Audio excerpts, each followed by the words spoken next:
നമസ്കാരം. ഓപ്പറേഷൻ തൂഫാൻ രണ്ട് കാര്യങ്ങളാണ് പറയാൻ ഉദ്ദേശിക്കുന്നത്. ഒന്ന്, ചില രാഷ്ട്രീയ നാടകങ്ങളെക്കുറിച്ചാണ്. ഓപ്പറേഷൻ തൂഫാനെ മുൻനിർത്തി ഗുണ്ടകളെ കൊണ്ട് ലഹരി മാഫിയക്കെതിരെ പോരാടാൻ ഇറങ്ങിത്തിരിച്ച ഒരു കഥ. രണ്ടാമത്തേത് അശാസ്ത്രീയമായ ചില സമീപനങ്ങളെക്കുറിച്ചാണ്. അണലിയെ കടിപ്പിച്ചാൽ ലഹരി കിട്ടുമോ എന്നുള്ള ചോദ്യം ഉന്നയിക്കപ്പെട്ട സാഹചര്യം. ആദ്യം ഗുണ്ടകളിൽ നിന്നും തുടങ്ങാം. ഗുണ്ടകളൊക്കെ പങ്കെടുപ്പിച്ച് കെ സുധാകരൻ ലഹരി മാഫിയക്കെതിരെ ഓപ്പറേഷൻ തൂഫാന് വേണ്ടി പ്രത്യേകമായ യോഗമൊക്കെ വിളിച്ച് ഒരു പോരാട്ടം പ്രഖ്യാപിച്ചു. അത് കൊച്ചിയിലാണ്. അതിന് ചില രാഷ്ട്രീയ മാനങ്ങൾ ഉണ്ട് എന്നാണ് ഇപ്പോൾ വിലയിരുത്തലുകൾ വരുന്നത്. ഇനി എന്താണ് ഗുണ്ടകളെ സംബന്ധിച്ച് അദ്ദേഹം നടത്തിയ യോഗത്തിൻ്റെ പ്രത്യേകത എന്ന് നമ്മൾ അറിയണം. അതിനുശേഷം നമുക്ക് വിലയിരുത്തലിലേക്ക് പോകാം. ന്യൂസ് മലയാളം സംപ്രേഷണം ചെയ്ത ആ വാർത്ത ഇതാണ്. നിരവധി ക്രിമിനൽ കേസുകളെ പ്രതികൾ അടക്കമുള്ള ആളുകളാണ് അവിടെ ആ യോഗത്തിൽ പങ്കെടുക്കാനെത്തിയത്. ഒന്ന്, ഈ യോഗം നിയന്ത്രിച്ചിരുന്നത് അല്ലെങ്കിൽ യോഗത്തിന് നേതൃത്വം കൊടുത്തിരുന്നതാകട്ടെ AKG സെന്റർ ആക്രമണ കേസിലെ മുഖ്യപ്രതി അല്ലെങ്കിൽ രണ്ടാം പ്രതിയായിട്ടുള്ള സുഹൈലാണ്. സുഹൈലിന്റെ നേതൃത്വത്തിലാണ് ഈ യോഗം നടന്നത്. മാത്രമല്ല, സുഹൈൽ ഷാജഹാനെ കൂടാതെ നിരവധി ക്രിമിനൽ കേസുകളിലെ പ്രതികൾ ആ യോഗത്തിലുണ്ടായിരുന്നു. കള്ളത്തോക്ക് വിൽപ്പന നടത്താൻ ശ്രമിച്ച കേസിലെ അടക്കം പ്രതികൾ ആ യോഗത്തിലുണ്ടായിരുന്നു. എന്തായാലും ഇവരെയൊക്കെ നിയന്ത്രിച്ചിരുന്ന ആളുകൾ അവർ പറയുന്നത്, ഞങ്ങൾ ഈ ഗുണ്ടകളെയൊക്കെ വഴിമാറ്റി മറ്റൊരു രീതിയിലേക്ക് മുന്നോട്ട് കൊണ്ടുപോകാനാണ് ശ്രമിക്കുന്നത്. ഇതിലൊക്കെ നേതൃത്വം കൊടുത്തിരുന്ന ഹാരിസ് മട്ടാഞ്ചേരി അടക്കമുള്ള ആളുകൾ പറയുന്നത് ഇങ്ങനെയാണ്: ഈ ഗുണ്ടകളെയൊക്കെ വഴിമാറ്റി മറ്റൊരു രീതിയിൽ കൊണ്ടുപോകാൻ ശ്രമിക്കുകയാണ്. അതിന് സുധാകരന്റെ നേതൃത്വത്തിൽ ഒരു യോഗം വിളിച്ചു ചേർത്തു. ഓപ്പറേഷൻ തൂഫാനാണ് ഞങ്ങളുടെ ലക്ഷ്യം. ആ ഓപ്പറേഷൻ തൂഫാൻ എന്ന് പറയുന്നതോടെ പോലീസിന് വേണ്ട സഹായങ്ങൾ ചെയ്തു നൽകുക, പോലീസിനെ സഹായിക്കുക, ലഹരി മാഫിയയെ വേരോടുകൂടി ഇല്ലാതെയാക്കുക, ഇതൊക്കെയാണ് ഞങ്ങളുടെ ലക്ഷ്യമെന്നാണ് ഇവർ പറയുന്നത്. ഈ ഗുണ്ടകൾ ഓപ്പറേഷൻ തൂഫാനെ ദുരുപയോഗം ചെയ്യുമോ? ഇവരൊക്കെ ഈ ഓപ്പറേഷൻ തൂഫാൻ ഇറങ്ങിത്തിരിച്ചാൽ, ലഹരി മാഫിയ അടിച്ചമർത്താൻ ഇറങ്ങിത്തിരിച്ചാൽ അവർ എവിടത്തേക്കായിരിക്കും പോവുക? അവർ പോയ സ്ഥലം അത് പിന്നീട് കണ്ടുപിടിക്കപ്പെട്ടു. അതിലൊരു ഗുണ്ട കൊലപാതക ശ്രമത്തിന് തൊട്ടടുത്ത ദിവസം പിടിയിലായി. അപ്പോൾ പിന്നെ എന്താണ് ഇവരുടെ പരിപാടി എന്ന് വ്യക്തമാണല്ലോ. ഇതാണ് ഓപ്പറേഷൻ തൂഫാൻ്റെ ഒന്നാമത്തെ കാര്യം. ഇതിൻ്റെ പിന്നിൽ ചില രാഷ്ട്രീയ നാടകങ്ങളുണ്ട് എന്നാണ് ഇപ്പോൾ പുറത്തു വരുന്ന വിലയിരുത്തലുകൾ. അതായത് രമേശ് ചെന്നിത്തല ആഭ്യന്തരമന്ത്രി ഈ കാര്യം അദ്ദേഹത്തിൻ്റെ ശ്രദ്ധയിൽപ്പെട്ടതിന് ശേഷം അദ്ദേഹം കടുത്ത അതൃപ്തി പ്രകടിപ്പിച്ചുകൊണ്ട് പരസ്യമായി മാധ്യമപ്രവർത്തകരോട് പ്രതികരിക്കുന്ന കാഴ്ച ഇന്ന് നമ്മൾ കണ്ടു. കെ സുധാകരൻ ആണ് ഈ യോഗത്തിന് നേതൃത്വം നൽകിയത് എന്നാണല്ലോ നമുക്ക് മുന്നിൽ കിട്ടിയ വാർത്ത. നിലവിലെ മന്ത്രിസഭയിൽ VD സതീശൻ സർക്കാരിൻ്റെ മന്ത്രിസഭ അധികാരമേറ്റതിന് ശേഷം VD സതീശൻ എന്ന മുഖ്യമന്ത്രിക്ക് മേലുള്ള ഇമേജിൻ്റെ ഒരു കെട്ടിപ്പൊക്കിയ മുഴുവൻ കൊട്ടാരവും ഇടിഞ്ഞു പൊളിഞ്ഞ് താഴെ വീഴുന്ന കാഴ്ച ഈ ദിവസങ്ങളിൽ നമ്മൾ കാണുന്നുണ്ട്. ഓരോ കാര്യത്തിലും അദ്ദേഹം പറഞ്ഞതിന് നേർ വിപരീതം പ്രവർത്തിക്കുന്നു. ഒപ്പം സാധാരണക്കാരുടെ പ്രശ്നങ്ങളെ പരിഗണനാർഹം പോലും അല്ലാതെ മാറ്റി നിർത്തിക്കൊണ്ട് മദ്യ ലഹരി കമ്പനികൾക്ക് വേണ്ടിയും അതുപോലുള്ള നടപടികൾക്ക് വേണ്ടിയും പ്രാഥമിക പരിഗണന നൽകുന്നു. പരിഗണന മാറിപ്പോകുന്നു, പ്രയോറിറ്റീസ് മാറിപ്പോകുന്നു. ഇത്തരം സാഹചര്യങ്ങൾ അദ്ദേഹത്തിൻ്റെ ഇമേജിനെ കാര്യമായി ബാധിച്ചിട്ടുണ്ട്. അത് രാഷ്ട്രീയമായി കോൺഗ്രസിനെ ആകെ ബാധിക്കുകയും ചെയ്യും. എന്നാൽ മന്ത്രിസഭയിൽ ഒരാൾ, ബാക്കി എല്ലാ മന്ത്രിമാർക്കും പലവിധ, ആരോഗ്യമന്ത്രി കെ മുരളീധരൻ മുതൽ ഇങ്ങോട്ട് വനം മന്ത്രി വരെ പലവിധ പ്രശ്നങ്ങളിൽപ്പെട്ട് നട്ടം തിരിയുന്ന കാഴ്ചയുണ്ട്. അവിടെ ഓപ്പറേഷൻ തൂഫാൻ അടക്കമുള്ള ചില നടപടികളിൽ സാധാരണ ആഭ്യന്തര വകുപ്പാണ് വലിയ പ്രതിക്കൂട്ടിലാവുക. എന്നാൽ ഇതിൽ നിന്ന് വ്യത്യസ്തമായി രമേശ് ചെന്നിത്തല, ഒരു ഘട്ടത്തിൽ മുഖ്യമന്ത്രിയാകാൻ സാധ്യതയുണ്ടായിരുന്ന രമേശ് ചെന്നിത്തല ആഭ്യന്തരമന്ത്രി എന്ന നിലയിൽ ഇതിലൊന്നും ഇടപെടാതെ നേരിട്ട് ജനങ്ങളുമായി ബന്ധപ്പെട്ട കാര്യങ്ങളിലേക്ക് കടക്കുന്നു. അതുവഴി അദ്ദേഹം പൊതുമധ്യത്തിൽ വലിയ ഇമേജ് ഉണ്ടാക്കുന്നു. ഓപ്പറേഷൻ തൂഫാൻ അതിനുള്ളൊരു പ്രധാന കാര്യമായി അദ്ദേഹത്തിൻ്റെ പ്രവർത്തനങ്ങളിൽ മാറുന്നു എന്നുള്ളൊരു സാഹചര്യമുണ്ട്. അവിടെയാണ് കെ സുധാകരൻ നിയമസഭയിൽ മത്സരിക്കണമെന്ന് ആഗ്രഹിച്ച് അതൊന്നും നടക്കാതെ മാറി നിൽക്കേണ്ടി വന്ന കെ സുധാകരൻ ഗുണ്ടകളുടെ യോഗം വിളിക്കുന്നത്. അതുകൂടാതെ മറ്റു പല രാഷ്ട്രീയ പ്രശ്നങ്ങളും ആഭ്യന്തരമായി ഉണ്ട്. അത് രമേശ് ചെന്നിത്തലയെ അല്ലെങ്കിൽ ആഭ്യന്തര വകുപ്പിനെ പാരവെക്കുന്നതിന് വേണ്ടി വിധേയമാക്കാനാണോ ഈ പരിപാടി എന്നുള്ള ചോദ്യങ്ങൾ വരുന്നുണ്ട്. രാഷ്ട്രീയമായി രമേശ് ചെന്നിത്തലയെ തകർക്കാൻ ആ തരത്തിൽ മന്ത്രിസഭയിൽ അസാധാരണമായ ഉള്ളതിൽ നിന്നും മെച്ചപ്പെട്ട ഇമേജ് ഉണ്ടാക്കി ആ വകുപ്പിനെ മുന്നോട്ട് കൊണ്ടുപോകുന്ന ഒരാൾ എന്നുള്ള നിലയിൽ അദ്ദേഹത്തിൻ്റെ ആ വകുപ്പിനെ തകർക്കാനുള്ള ചോദ്യമാണ്. അതിനാണോ ഈ പരിപാടി എന്ന ചോദ്യമാണ് ഇപ്പോൾ വരുന്നത്. അത് നമുക്കറിയില്ല. അതിൻ്റെ തുടർ സംഭവങ്ങൾ വരും ദിവസങ്ങളിൽ പുറത്തു വരികയായിരിക്കും. എന്തായാലും ഗുണ്ടകളൊക്കെ കൂടി തൂഫാനായി നടന്നാൽ നാടിൻ്റെ അവസ്ഥ കഷ്ടമായിരിക്കും. അത് ആഭ്യന്തരമന്ത്രി ഈ ആളുകളെ തൂഫാനാക്കുന്ന ഇമാതിരി പരിപാടികളെ മാറ്റി നിർത്തിക്കൊണ്ട് മുന്നോട്ട് പോകുന്നതിന് ആഭ്യന്തരമന്ത്രി പ്രത്യേകമായി ശ്രദ്ധിക്കണം എന്നുള്ളതാണ് ഒന്നാമത്തെ കാര്യം. രണ്ടാമത്തേത്, രമേശ് ചെന്നിത്തല തന്നെ തൂഫാൻ പ്രചരണത്തിനിടെ ആവർത്തിച്ചു വരുന്ന ഒരു അശാസ്ത്രീയതയാണ്. ലഹരി ഉപയോഗിച്ച് മൂത്ത് നിന്ന് കഴിഞ്ഞാൽ പാമ്പിനെ കൊണ്ട് കടുപ്പിക്കുന്ന പണ്ട് നമ്മുടെ നാട്ടുമ്പുറത്തൊക്കെ ഇങ്ങനെ പറയായിരുന്നു. അതിൻ്റെ തുടർച്ചയായിട്ട് അത്തരം കെട്ടുകേൾവിയുടെ അടിസ്ഥാനത്തിൽ ആഭ്യന്തരമന്ത്രി മാധ്യമങ്ങളിലൂടെ ഒരു കാര്യം ജനങ്ങളോട് പറയുകയാണ്.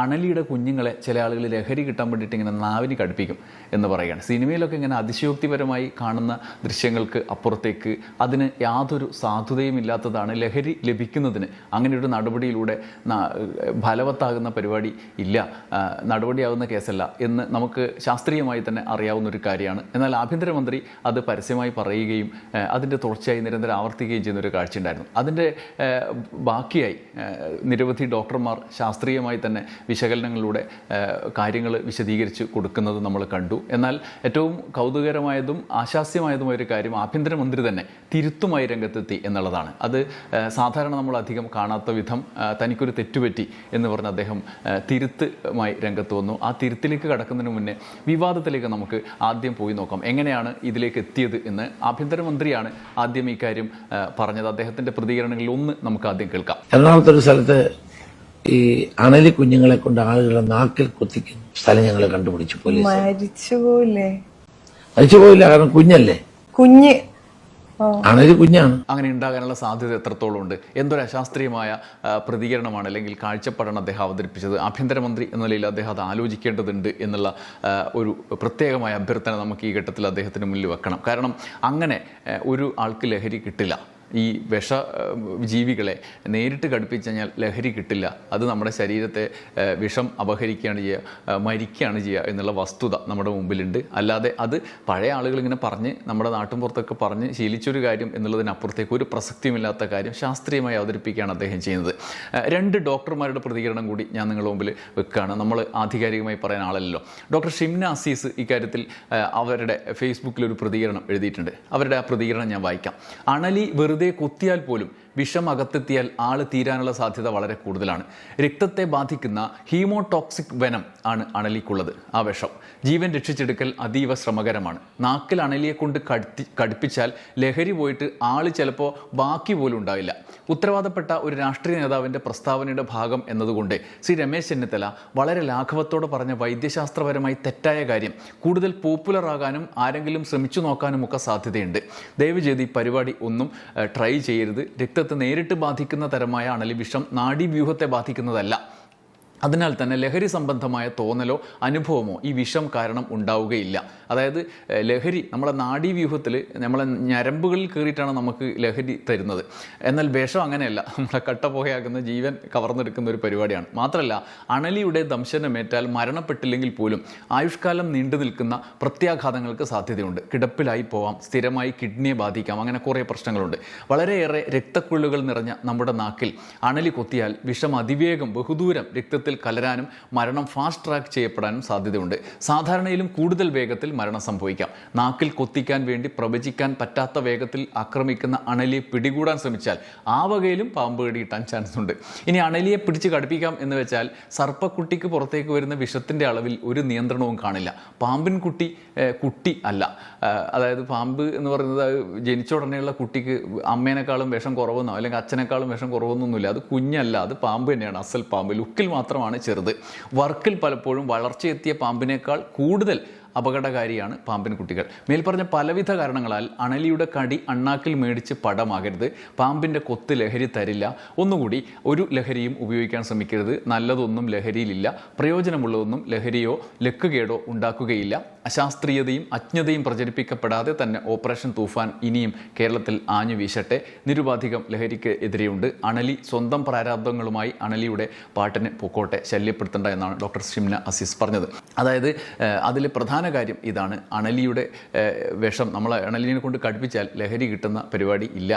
ആരെങ്കിലും ഇനി ലഹരി ആഗ്രഹിച്ച് നടക്കുന്ന ആൾ ഇത് ഗംഭീരമാണല്ലോ മന്ത്രി പറഞ്ഞത്, അതൊന്ന് കേട്ട് ട്രൈ ചെയ്ത് നോക്കാമെന്ന് വിചാരിച്ച് അതിലേക്ക് പോകരുതെന്നുള്ളതാണ്. ഡോക്ടർ മനോജ് വെള്ളനാട് എഴുതുന്നുണ്ട്. അദ്ദേഹത്തിൻ്റെ ഈ കാര്യത്തിലെ അറിവ് അദ്ദേഹം പങ്കുവെക്കുന്നത് ഇങ്ങനെയാണ്. അണലി കുഞ്ഞുങ്ങളെ കൊണ്ട് നാവിൽ കൊത്തിച്ച് ലഹരി കയറ്റുന്നു എന്ന പ്രചരണം അശാസ്ത്രീയവും ജീവന് തന്നെ വൻ ഭീഷണിയുള്ളതുമായൊരു മിഥ്യാധാരണയാണ്. ആഭ്യന്തരമന്ത്രി പറഞ്ഞത് തെറ്റാണ്. ഒന്ന്, അണലികളുടെ വിഷം പ്രധാനമായും ഹീമോടോക്സിക് ആണ്. അതായത് ഇത് രക്തകോശങ്ങളെ നശിപ്പിക്കുകയും രക്തം കട്ട പിടിക്കുന്നത് തടയുകയും ആന്തരിക രക്തസ്രാവം ഉണ്ടാക്കുകയും ചെയ്യുന്ന ഒന്നാണ്. ലഹരി വസ്തു എന്ന് വെച്ചാൽ തലച്ചോറിനെ ബാധിക്കുന്ന ഒന്നായിരിക്കണം. ഞരമ്പുകളെ ബാധിക്കുന്ന ന്യൂറോടോക്സിക് സ്വഭാവം അണലി വിഷത്തിന് പൊതുവെ കുറവാണ്. അതിനാൽ അണലി കടിച്ചാൽ ലഹരിയല്ല, മറിച്ച് മരണം വരെ സംഭവിക്കുന്ന ഗുരുതരമായ ശാരീരിക തകരാറുകളാണ് ഉണ്ടാക്കുക. 2 പ്രായപൂർത്തിയായ പാമ്പുകളെ അപേക്ഷിച്ച് അണലിക്കുഞ്ഞുങ്ങളുടെ വിഷത്തിന് വീര്യം കുറവായിരിക്കും എന്നത് അത് തെറ്റായ ധാരണയാണ്. അണലിക്കുഞ്ഞുങ്ങൾക്ക് അവയുടെ വിഷഗ്രന്ഥിയുടെ അളവ് എത്രമാത്രം വിഷം പുറത്തുവിടണം എന്ന് നിയന്ത്രിക്കാനുള്ള ശേഷി കുറവായിരിക്കും. അപ്പോൾ വലുതിനേക്കാളും അപകടകാരിയാണെന്നാണ് ഡോക്ടർ മനോജ് വെള്ളനാട് പറയുന്നത്. അതുകൊണ്ട് അവ കടിക്കുമ്പോൾ വലിയ അളവിൽ വിഷം ശരീരത്തിലേക്ക് പ്രവേശിക്കാൻ സാധ്യതയുണ്ട്. ഇത് അപകടകരമാണ്. 3, നാവ് ശരീരത്തിൽ ഏറ്റവും കൂടുതൽ രക്തക്കുഴലുകളുള്ള ഒരു ഭാഗമാണ്. ഇവിടെ പാമ്പ് കൊത്തിയാൽ വിഷം വളരെ പെട്ടെന്ന് നേരിട്ട് രക്തപ്രവാഹത്തിൽ കലരുകയും മിനിറ്റുകൾക്കകം മരണം സംഭവിക്കുകയും ചെയ്യും. ലഹരി നുകരാൻ ആള് ബാക്കിയുണ്ടാവില്ല എന്നർത്ഥം.